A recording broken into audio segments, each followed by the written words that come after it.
De nombreux conducteurs de véhicules hybrides apprécient le confort d'une consommation de carburant réduite, mais ils se demandent rarement pourquoi leurs moteurs sont tellement plus efficaces que ceux des véhicules à essence classiques.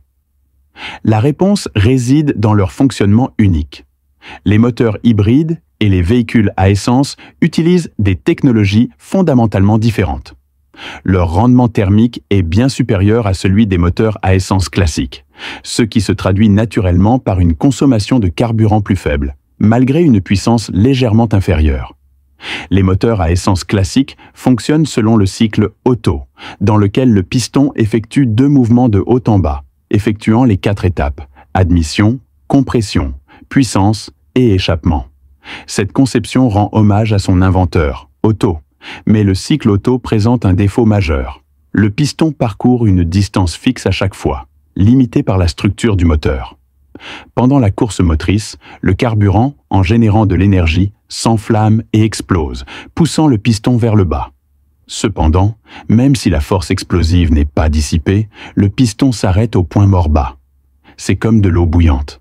La vapeur s'éteint avant que le moteur ne soit pleinement opérationnel, gaspillant une partie de l'énergie thermique. Le piston pouvait-il se déplacer davantage pour utiliser l'énergie thermique restante? Dans les années 1880, James Atkinson apporta la réponse. Le moteur qu'il conçut utilisait un vilebrequin et une bielle spéciaux qui raccourcissaient la course du piston pendant la compression et l'allongeaient pendant la course motrice. Il en résultait un taux de détente supérieur au taux de compression, améliorant ainsi considérablement le rendement thermique. Cependant, cette conception était complexe, sujette aux pannes, coûteuse et finalement peu adoptée. Les ingénieurs ultérieurs, tout en conservant cette idée, adoptèrent une approche plus simple.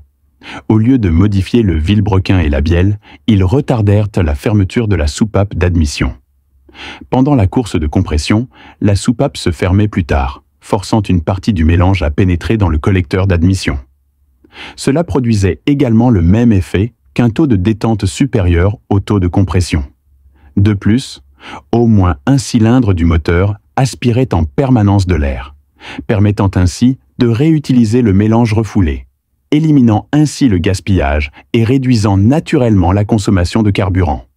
Cependant, ce moteur à cycle Atkinson modifié manque de couple à bas régime, ce qui en fait un mauvais démarreur. Les véhicules hybrides dépendent donc du moteur électrique pour démarrer, le moteur thermique prenant le relais une fois la vitesse du véhicule stabilisée. De plus, ils ne peuvent pas être équipés d'un turbocompresseur, conçu pour aspirer davantage d'air puis en expulser une partie, effectuant ainsi un travail inutile. Des modèles comme la Toyota Prius et le Wuling Xingchen HEV utilisent ce type de moteur. Outre le cycle Atkinson, il existe le cycle Miller, qui permet également d'obtenir un taux de détente supérieur au taux de compression et peut être utilisé avec un turbocompresseur. Contrairement au cycle Atkinson, qui aspire puis expire, le cycle Miller est plus direct. Pendant la course d'admission, avant que le piston n'atteigne le point mort bas, la soupape d'admission se ferme au préalable, aspirant un mélange moins direct. Ainsi, la course du piston reste constante, mais avec un taux de compression plus faible, le rendement thermique s'améliore, ce dont le turbocompresseur a besoin pour augmenter l'admission d'air sans compromettre la traction. La prochaine fois que vous conduirez une voiture hybride, vous vous demanderez peut-être quel type de cycle intelligent la propulse. C'est tout. Pour plus d'actualités et de mises à jour technologiques, restez connectés et n'oubliez pas de vous abonner à notre chaîne Automobile. À bientôt, prenez soin de vous.